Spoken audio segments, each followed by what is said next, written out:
Aria. El aroma del pan caliente que salía de las tiendas en la calle de la harina era más dulce que ningún perfume que Aria hubiera olido jamás. Respiró hondo y se acercó un paso más a la paloma. Era un ave rechoncha, con manchas marrones, que parecía muy ocupada picoteando un trozo de corteza incrustado entre dos piedras de la calle, pero alzó el vuelo en cuanto la sombra de Aria la rozó. La espada de madera silbó y acertó al animal a medio metro del suelo. Cayó en un revoloteo de plumas marrones. La niña saltó sobre ella en un abrir y cerrar de ojos, la agarró por un ala mientras se debatía y le lanzaba picotazos a los dedos. La cogió por el cuello y se lo retorció hasta que sintió cómo se rompía el hueso. Comparadas con los gatos, las palomas eran muy fáciles. Un septon que pasaba por allí la miró con recelo. «Es el mejor lugar para cazar palomas», le dijo Aria al tiempo que se estiraba las ropas y recogía la espada de madera. «Vienen a por las migas». Él se alejó a toda prisa. Aria se ató la paloma al cinturón y echó a andar calle abajo. Un hombre empujaba un carrito de 2 ruedas lleno de tartas. El aire se impregnó del olor de los arándanos, los limones y los albaricoques. El estómago le rugió con un sonido hueco. «¿Me dais una?», se oyó decir. «De limón o de lo que sea». «Son 3 monedas de cobre», dijo el hombre del carrito después de mirarla de arriba abajo. Obviamente lo que veía no le gustaba. «Os la cambio por una paloma bien gorda», dijo Aria dándose unos golpecitos en la bota con la espada de madera. «Los otros se lleven tu paloma», replicó el hombre del carrito. Las tartas estaban recién salidas del horno. El olor le hacía la boca agua, pero no tenía 3 monedas de cobre, ni siquiera una. Miró al hombre, recordando lo que le había dicho Sirio acerca de ver de verdad. Era bajo, tenía una barriga redonda y parecía apoyarse más en la pierna izquierda al caminar. Pensó que, si cogía una tarta y echaba a correr, no podría atraparla, pero él pareció leerle el pensamiento. «Ni se te ocurra acercar esas manos sucias. Los capas doradas saben qué hacer con las ratas ladronas como tú. No lo dudes». Aria miró hacia atrás con cautela. En la entrada de un callejón había 2 guardias de la ciudad. Las capas les llegaban casi hasta el suelo. Eran gruesas, de lana teñida de color dorado, mientras que las cotas de mallas, las botas y los guantes eran negros. Uno llevaba una espada larga colgada del cinturón, el otro una porra de hierro. Aria lanzó una última mirada anhelante a las tartas y se alejó del carrito a buen paso. Los capas doradas no se habían fijado en ella, pero con solo verlos se le ponía un nudo en el estómago. Se había mantenido lo más lejos posible del castillo, pero pese a la distancia, las cabezas que se pudrían en la cima de los muros rojos se veían demasiado bien. Los cuervos revoloteaban ruidosos sobre ellas. En el lecho de pulgas se comentaba que los capas doradas se habían aliado con los Lannister y que su comandante tenía ahora rango de lord, además de tierras en el Tridente y un asiento en el consejo privado del rey. También había oído otros comentarios, cosas que daban miedo, cosas que no comprendía. Unos decían que su padre había asesinado al rey Robert y que Lord Renly lo había matado a él. En cambio, otros aseguraban que Renly había matado al rey en una pelea cuando los 2 hermanos estaban borrachos. Si no, ¿por qué había huido en medio de la noche como un vulgar ladrón?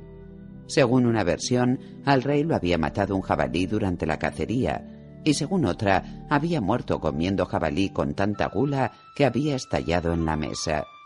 Otros decían que no, que el rey había muerto sentado a la mesa, pero porque Varys la araña lo había envenenado. No, lo había envenenado la reina. No, había muerto de viruelas. No, se había ahogado con una espina de pescado. Lo único que tenían en común todos los rumores era la certeza de que el rey Robert había muerto.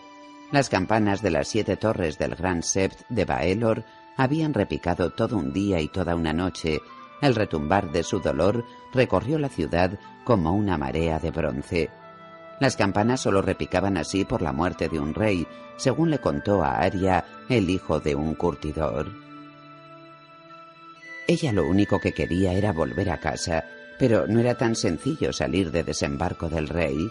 Los rumores de guerra estaban en todas las bocas, y los capas doradas estaban sobre los muros de la ciudad como pulgas sobre ella, por ejemplo. Había estado durmiendo en el lecho de pulgas, en tejados y en establos, en cualquier lugar donde encontraba un rincón para tenderse, y no había tardado en comprender por qué aquel barrio tenía semejante nombre. Tras escapar de la Fortaleza Roja, no había pasado un día sin que Arya visitara las 7 puertas de la ciudad. La Puerta del Dragón, la Puerta del León y la Puerta Antigua estaban cerradas y con barrotes.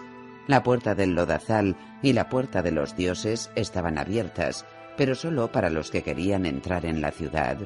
Los guardias no permitían que nadie saliera por ellas. Los que querían marcharse tenían que hacerlo por la Puerta del Rey o por la Puerta de Hierro, que estaban vigiladas por guerreros Lannister con sus capas rojas y sus yelmos adornados con leones. Arya los había espiado desde el tejado de una posada cercana a la Puerta del Rey y había visto que registraban los carros y carromatos, que obligaban a los jinetes a abrir sus alforjas y que interrogaban a todo el que quería salir a pie. A veces consideraba la posibilidad de salir a nado, pero el río Aguas Negras era ancho y profundo, y todo el mundo decía que las corrientes eran traicioneras, y no tenía dinero para pagar a un barquero, ni sacar pasaje en una nave. Su señor padre le había enseñado que no debía robar jamás, pero cada vez le resultaba más difícil recordar por qué. Si no conseguía salir, y pronto, tendría que arriesgarse con los capas doradas. Desde que aprendió a cazar palomas con la espada de madera, no había vuelto a pasar hambre, pero tenía miedo de ponerse enferma si seguía comiendo aquella carne. Antes de encontrar el lecho de pulgas, se había comido las primeras crudas. En el lecho había tenderetes con calderos en cada callejón, en los que hervían guisos que llevaban años al fuego. Allí se podía cambiar media paloma por un pedazo de pan del día anterior y un cuenco de estofado, y hasta te ponían la otra mitad al fuego y te la asaban, siempre que uno mismo le quitara las plumas. Arya habría dado cualquier cosa por un tazón de leche y un pastelillo de limón, pero el estofado tampoco estaba tan mal. Por lo general llevaba cebada, trozos de zanahoria, nabo y cebolla, y en ocasiones hasta manzana, y siempre había una capa de grasa en la superficie. Ella procuraba no pensar en la carne. Una vez le había tocado un trozo de pescado. Pero los tenderetes de los calderos siempre estaban llenos, y aunque se apresuraba a recoger la comida, Arya notaba los ojos clavados en ella. Algunos le miraban las botas o la capa, y sabía qué estaban pensando. En cambio, otros le metían la mirada por debajo de las ropas. No sabía qué pensaban esos, cosa que le daba todavía más miedo. En un par de ocasiones la persiguieron por los callejones, pero hasta entonces no la habían atrapado. El brazalete de plata que había pensado vender se lo robaron la primera noche que pasó fuera del castillo, junto con el hato de ropa buena, mientras dormía entre los restos quemados de una casa del Callejón del Cerdo. Lo único que le quedaba era la capa con que se tapaba, las prendas de cuero sobre las que se había acostado, la espada de madera y aguja. Por suerte dormía sobre ella, de lo contrario también la habría perdido. Valía más que el resto de los objetos juntos. Desde entonces Arya había llevado siempre la capa echada sobre el brazo derecho para ocultar la espada que le colgaba de la cintura. En cambio, la espada de madera la llevaba en la mano izquierda para que todo el mundo la viera, con la esperanza de desanimar a los ladrones. Pero en los tenderetes de los calderos había hombres que no se desanimarían aunque llevara un hacha de guerra. Aquello bastaba para quitarle las ganas de comer paloma y pan duro. A menudo prefería acostarse con hambre antes que arriesgarse a las miradas. Cuando saliera de la ciudad podría recoger bayas o robar manzanas y cerezas en los huertos. Recordaba haber visto varios desde el camino real cuando llegaron al sur. También podría buscar raíces en el bosque o incluso cazar algún conejo. En la ciudad los únicos animales que corrían eran las ratas, los gatos y algunos perros famélicos. Le habían dicho que en los tenderetes de los calderos se pagaba un puñado de monedas de cobre por una camada de cachorros, pero no querían ni pensar en eso. Al final de la calle de la harina había un laberinto de callejuelas sinuosas y callejones sin salida. Aria pasó entre la multitud, tratando de alejarse lo máximo posible de los capas doradas. Había descubierto que lo mejor era ir por el centro de la calle. A veces tenía que esquivar caballos o carromatos, pero al menos los veía venir. Si caminaba cerca de los edificios, alguien podía agarrarla. En algunos callejones había que ir rozando los muros, porque los edificios estaban tan próximos que casi se tocaban. Una pandilla de niñitos escandalosos pasó corriendo junto a ella mientras hacían rodar un aro. Aria los miró con rencor. Le recordaban los tiempos en que jugaba al aro con Bran, con Jon y con el pequeño Rickon. Se preguntó cuánto habría crecido ya Rickon y si Bran estaría muy triste. Habría dado cualquier cosa por tener allí a Jon, oír cómo la llamaba hermanita y sentir cómo le revolvía el pelo. Aunque no le hacía ninguna falta que se lo revolvieran, se había visto reflejada en los charcos y no creía posible que pudiera haber un cabello más revuelto que el suyo. Había tratado de hablar con los niños que veía en las calles, con la esperanza de trabar amistad con alguno que le ofreciera un lugar donde dormir, pero seguramente se había expresado mal o algo así. Los pequeños la miraban con cautela y si se acercaba a ellos, echaban a correr. Sus hermanos mayores le hacían preguntas a las que Aria no podía responder, la insultaban e intentaban robarle lo que tenía. El día anterior una muchacha flaca y descalza que la doblaba en edad la tiró al suelo e intentó quitarle las botas, pero Aria la golpeó en la oreja con la espada de madera y la otra se alejó ensangrentada y sollozante. Mientras bajaba por la ladera de la colina hacia el lecho de pulgas, una gaviota pasó volando sobre ella. Aria la miró, pensativa, aunque estaba fuera del alcance de su espada. La había hecho pensar en el mar. Quizá aquella fuera la salida. La vieja Tata contaba cuentos acerca de muchachos que embarcaban como polizones en galeras mercantes, navegaban y corrían aventuras. A lo mejor Aria también podía hacerlo. Decidió ir hasta el río. Le quedaba de camino hacia la puerta del lodazal, que todavía no había visitado aquel día. Cuando llegó, los muelles estaban extrañamente silenciosos. Divisó a una pareja de capas doradas que caminaban por el mercado del pescado, pero ellos no la miraron. La mitad de los puestos estaban vacíos y le pareció que en las dársenas había muchos menos barcos de los que recordaba. 3 galeones de guerra del rey avanzaban en formación por el Aguas Negras. Los cascos pintados de color oro hendían las aguas a medida que los remos subían y bajaban. Aria los observó un rato y echó a andar por la ribera. Cuando vio a los guardias en el tercer malecón, con capas de lana gris ribeteadas de seda blanca, casi se le paró el corazón. Los colores de Invernalia le llenaron los ojos de lágrimas.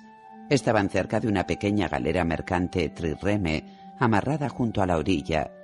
Aria no supo leer el nombre, estaba escrito en un idioma extraño, miriano, braavosi, tal vez alto valiriano. Agarró por la manga un estibador que pasó junto a ella.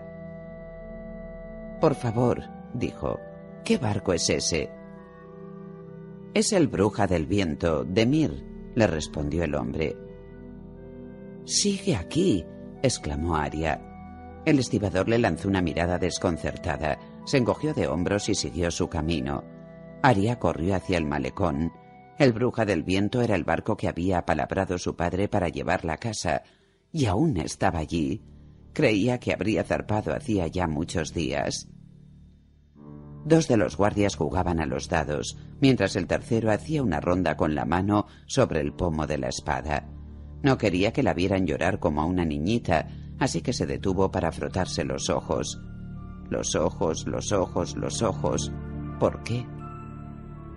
«Mira con los ojos», oyó susurrar a Sirio. Aria miró. Conocía a todos los hombres de su padre. Los 3 de las capas grises eran desconocidos. Tú», dijo el que hacía la ronda. «¿Qué buscas aquí, chico?» Los otros 2 alzaron la vista. Aria hizo un esfuerzo supremo por controlarse para no salir corriendo. Sabía que si lo hacía la perseguirían. Se obligó a acercarse. Esperaban a una chica, pero la habían tomado por un chico. Pues entonces sería un chico. «¿Queréis comprar una paloma?», le mostró el pájaro muerto. «Largo de aquí», replicó el guardia. Aria obedeció. No tuvo que fingir miedo, lo sentía de verdad. A su espalda, los hombres volvieron a concentrarse en los dados. Nunca supo cómo había conseguido regresar al lecho de pulgas, pero cuando llegó a las callejuelas retorcidas y sin pavimentar que discurrían entre las colinas, estaba jadeante y sudorosa. El lecho tenía un olor propio, apestaba a pocilgas, establos y curtidurías, y también a pellejos de vino agrio y a burdeles baratos. Aria recorrió el laberinto como en sueños. Hasta que no le llegó el olor del guiso que se cocía en un tenderete, no se dio cuenta de que ya no tenía la paloma. Se le debía de haber caído del cinturón al correr, o tal vez se la habían robado sin que se diera cuenta.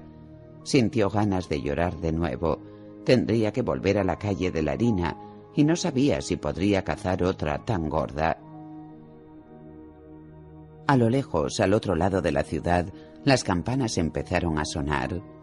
Aria alzó la vista y escuchó. ¿Qué significaría aquel nuevo repique? «¿Qué pasa ahora?», preguntó un hombre gordo desde uno de los tenderetes de los calderos.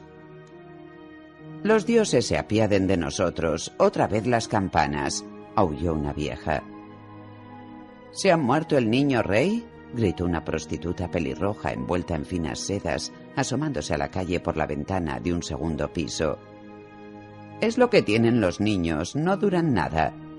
Se echó a reír y un hombre desnudo la agarró desde atrás, le mordió el cuello y le sobó los grandes pechos blancos que se veían por debajo de la escasa ropa. «Puta imbécil», replicó también a gritos el hombre gordo. «El rey no ha muerto, son campanas de llamada, solo las de una torre. Cuando muera el rey suenan todas las de la ciudad». «Oye, deja de morderme o te voy a hacer sonar yo a ti las campanas», dijo la mujer de la ventana al hombre que estaba detrás de ella, al tiempo que lo apartaba de un codazo. «Entonces, ¿quién se ha muerto?» «Es una llamada», repitió el gordo. 2 chicos de la edad de Aria pasaron junto a ella, pisoteando un charco. Una anciana los maldijo, pero ellos siguieron corriendo. No eran los únicos. Todo el mundo se dirigía colina arriba para ver a qué venía tanto jaleo. Aria corrió tras el chico que iba más despacio. «¿Qué pasa?» «Los capas doradas lo llevan al Sept». El chico se había vuelto para mirarla sin aminorar el paso. «¿A quién?», gritó sin parar de correr. «A la mano. Bu dice que le van a cortar la cabeza». Un carromato había dejado un surco profundo en la calle. El chico lo salvó de un salto, pero Aria no lo vio. Tropezó y cayó de bruces. Se hizo un arañazo profundo en la rodilla contra una piedra y se magulló los dedos al caer en la tierra dura. Agujas se le enredó entre las piernas. Contuvo un sollozo mientras se ponía en pie. Tenía el pulgar de la mano izquierda lleno de sangre. Cuando se lo lamió, vio que se había arrancado la mitad de la uña. Las manos le dolían y también tenía la rodilla ensangrentada. «¡Abrid paso!», gritó alguien desde la calle transversal. «¡Abrid paso a mis señores de Redwyne!». Aria apenas tuvo tiempo de apartarse del camino para que no la arrollaran 4 guardias a lomos de caballos enormes que pasaron al galope. Llevaban capas a cuadros de colores azul y vino. Tras ellos iban 2 jóvenes señores que parecían idénticos, a lomos de yeguas zainas también iguales. Aria los había visto un centenar de veces en el patio. Eran los gemelos Redwyne, Ser Horas y Ser Hover. 2 muchachos poco agraciados, de cabellos rojos y rostros cuadrados llenos de pecas. Sansa y Jane Poole los llamaban Ser Horror y Ser Baboso, y siempre que los veían hacían comentarios entre risitas. En aquel momento no tenían nada de graciosos. Todo el mundo iba en la misma dirección, con prisa por averiguar a qué venía el tañido de las campanas. Sonaban cada vez más fuerte, a nadie le podía pasar desapercibida su llamada. Arya se unió a la riada de gente. La uña del pulgar le dolía tanto que tenía que aguantarse para no llorar. Iba chupándose el dedo a medida que caminaba, escuchando los comentarios a su alrededor. La mano del rey, Lord Stark, lo llevan al Sept de Baelor. ¿Pero no estaba muerto? Ya no le falta mucho. Me ha puesto un venado de plata a que lo decapitan. Eso espero, el muy traidor. El hombre escupió al suelo. Él jamás... Empezó Arya, intentando que la oyeran, pero eran adultos y ella solo una chiquilla. No seas idiota. No le van a cortar la cabeza. ¿Desde cuándo llevan a los traidores a las escaleras del Gran Sept? Pues desde luego no lo van a ungir caballero. Me han dicho que fue Stark el que mató al viejo rey Robert. Le cortó el gaznate en el bosque, y cuando lo encontraron estaba tan tranquilo, diciendo que había sido un jabalí. No es verdad. El que lo mató fue su hermano, el tal Renly, el del casco con astas de oro. Cierra esa boca mentirosa, mujer. No sabes lo que dices. El hermano del difunto rey era un buen hombre. Antes de llegar a la calle de las Hermanas, la multitud era ya tan densa que no se podía caminar sin tropezar con alguien. Arya se dejó llevar por la corriente humana en la subida hasta la cima de la colina de Visenya. La plaza de mármol blanco estaba abarrotada de personas que hablaban a gritos y daban empujones para acercarse más al Gran Sept de Baelor. El tañido de las campanas allí era ensordecedor. Arya se coló entre la multitud, se agachó para pasar entre las patas de los caballos, siempre con la espada de madera en la mano. Desde el centro de la muchedumbre solo podía ver brazos, piernas y barrigas, así como las 7 esbeltas torres del Sept que se alzaban hacia el cielo.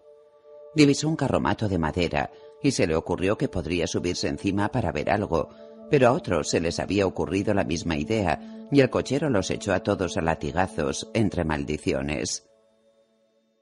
Arya estaba cada vez más nerviosa. Mientras se abría paso hacia la parte delantera, la empujaron contra un pedestal de piedra. Al alzar los ojos, vio a Baelor el Santo, el rey Septon. Se colgó la espada del cinturón y empezó a trepar. La uña herida dejó marcas de sangre sobre el mármol pintado, pero siguió subiendo y por fin pudo situarse entre los pies del rey. Y entonces vio a su padre. Lord Eddard estaba en el púlpito del Septon Supremo, fuera de las puertas del Sept, apoyado entre 2 capas doradas. Vestía un rico jubón de terciopelo gris con un lobo blanco bordado con cuentas en la pechera y una capa de lana gris ribeteada de piel, pero Arya jamás lo había visto tan flaco y tenía el rostro marcado por el dolor. Más que mantenerse en pie, lo sujetaban y la escayola de la pierna rota parecía sucia y podrida. A su lado estaba el Septon Supremo en persona, un hombrecillo achaparrado, canoso, grueso, vestido con túnica blanca y una corona enorme de oro y cristales que le rodeaba la cabeza con un halo de todos los colores del arco iris cada vez que se movía. En torno a las puertas del Sept y frente al púlpito de mármol había una multitud compuesta por caballeros y grandes señores. Entre ellos destacaba Joffrey, vestido íntegramente de escarlata, con ropas de seda y satén estampadas con dibujos de venados rampantes y leones rugientes. Llevaba en la cabeza una corona de oro. La reina madre estaba a su lado, vestía una túnica negra de luto con adornos color escarlata y se cubría el cabello con un velo de diamantes negros. Arya reconoció al perro, que llevaba sobre la armadura gris una capa nibia. Junto a él había 4 hombres de la Guardia Real. Varys, el eunuco, paseaba entre los caballeros en zapatillas, vestido con una túnica de damasco estampada, y a Arya le pareció que el hombre bajo la capa plateada y la barbita puntiaguda podía ser el que en cierta ocasión se había batido en duelo por su madre. Y entre ellos estaba Sansa, vestida con ropas de seda color azul claro, la larga cabellera castaña bien lavada y rizada, y brazaletes de plata en las muñecas. Arya frunció el ceño. ¿Qué hacía allí su hermana? ¿Y por qué parecía tan contenta? Una larga hilera de lanceros con capas doradas mantenían a raya la multitud, dirigidos por un hombre recio, con una armadura muy ornamentada, llena de lacados negros y filigranas de oro. La capa tenía el brillo metálico del hilo de oro. Cuando las campanas dejaron de sonar, en la plaza se hizo el silencio, y su padre alzó la cabeza y empezó a hablar con voz tan débil que apenas se le oía. ¿Qué? Y más alto empezaron a gritar a espaldas de Arya. El hombre de la armadura negra y dorada avanzó hacia su padre y le dio un empujón brusco. Arya habría querido gritar que lo dejaran en paz, pero sabía que nadie la escucharía. Se mordió el labio. «Soy Eddard Stark, señor de Invernalia y mano del rey», dijo su padre empezando de nuevo, en voz más alta, de manera que sus palabras se escucharon en toda la plaza. «Estoy aquí para confesar mi traición ante los dioses y los hombres». «No», sollozó Arya. Bajo ella la multitud empezó a gritar insultos y obscenidades. Sansa se ocultó el rostro entre las manos. «Traicioné la fe de mi rey y la confianza de mi amigo Robert», gritó su padre, alzando más la voz para hacerse oír. «Juré defender y proteger a sus hijos, pero su sangre estaba todavía caliente cuando conspiré para deponer y asesinar a su hijo y apoderarme del trono. Que el Septon Supremo, Baelor el Bienamado y los 7 sean testigos de que lo que digo es verdad. Joffrey Baratheon es el heredero legítimo del trono de hierro, señor y protector de los 7 reinos, por la gracia de todos los dioses». Alguien entre la multitud lanzó una piedra que acertó a su padre. Arya gritó. Los capas doradas impidieron que cayera, pero la sangre le manaba de una herida profunda en la frente. Llovieron más piedras. Una golpeó al guardia que estaba a la derecha de su padre, otra chocó contra la coraza del caballero de la armadura negra y dorada. 2 hombres de la Guardia Real se situaron ante Joffrey y la reina para protegerlos con sus escudos. Deslizó la mano bajo la capa y palpó la empuñadura de aguja en su vaina. Apretó el puño con los dedos con todas sus fuerzas. «Por favor, dioses», rezó, «protegedlo, que no hagan daño a mi padre». «Tal como pecamos, hemos de pagar», entonó el Septon Supremo con voz profunda, mucho más alta que la de su padre, mientras se arrodillaba ante Joffrey y su madre. «Este hombre ha confesado sus crímenes aquí, en este lugar sagrado, ante los ojos de los dioses y los hombres». Alzó las manos en gesto suplicante y un halo de colores pareció rodearle la cabeza. «Los dioses son justos, pero Baelor el Santo nos enseñó que también son misericordiosos. ¿Qué se hará con este traidor, Alteza?» 1000 voces se alzaban en gritos, pero Arya no las oyó. El príncipe Joffrey... No, el rey Joffrey salió de detrás de los escudos de sus guardias. «Mi madre me pide que permita a Lord Eddard vestir el negro, y Lady Sansa me ha suplicado piedad para su padre». Miró a Sansa, sonrió y por un momento Arya pensó que los dioses la habían escuchado. Pero Joffrey se volvió hacia la multitud y siguió hablando. «Son mujeres y sus corazones son blandos. Mientras yo sea vuestro rey, la traición no quedará sin castigo. Serilin, traedme su cabeza». La multitud rugió y Arya sintió que la estatua de Baelor se movía, empujada por la muchedumbre. El Septon Supremo agarraba la capa del rey. Varys se le acercó agitando los brazos. Hasta la reina le decía algo, pero Joffrey hizo un gesto de negación. Señores y caballeros se hicieron a un lado para dejar paso al hombre alto y descarnado, un esqueleto con cota de mallas, la justicia del rey. Arya oyó, muy lejos, el grito de su hermana. Sansa había caído de rodillas y sollozaba histérica. Ser Ilyn Payne subió por los peldaños del púlpito. Arya se escurrió entre los pies de Baelor y saltó entre la multitud al tiempo que sacaba aguja. Cayó sobre un hombre que llevaba delantal de carnicero y lo derribó. Alguien chocó contra su espalda y estuvo a punto de tirarla por los suelos. Todo el mundo empujaba y se apretaba para adelantarse, pisoteando al pobre carnicero. Arya trató de abrirse paso con aguja. En lo más alto del púlpito, Ser Ilyn Payne hizo un gesto y el caballero vestido de oro y negro dio una orden. Los capas doradas tiraron a Lord Eddard sobre el mármol, con la cabeza y el pecho por encima del borde.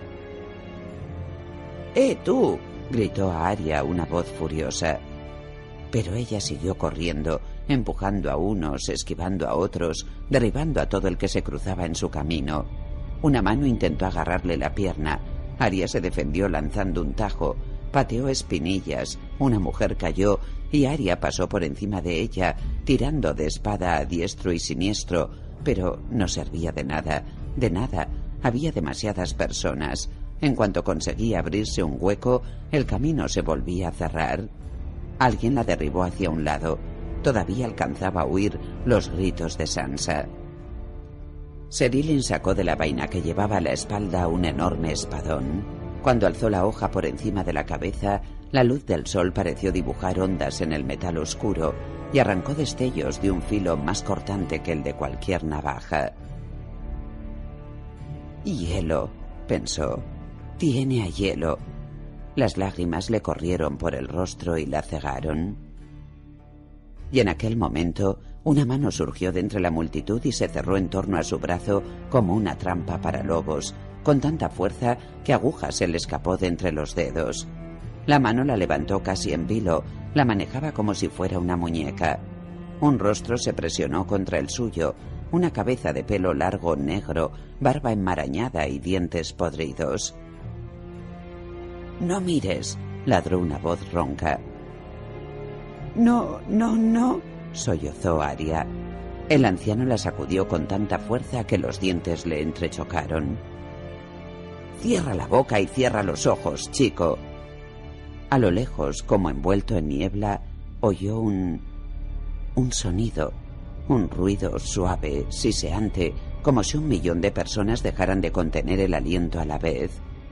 Los dedos del anciano, duros como el hierro, se le clavaban en el brazo. «Eso es, mírame a mí». El aliento le olía a vino agrio. «¿Me recuerdas, chico?» El olor la ayudó a recordar. Arya vio el pelo grasiento, la capa negra polvorienta y llena de parches que le cubría los hombros caídos, los ojos negros entrecerrados que la miraban. Y reconoció al hermano negro que había ido a visitar a su padre. «¿Me recuerdas, eh? Muy bien, eres un chico listo». Escupió al suelo. «Esto ya ha terminado. Vendrás conmigo y sin abrir la boca». Arya fue a decir algo, pero la sacudió con más fuerza todavía.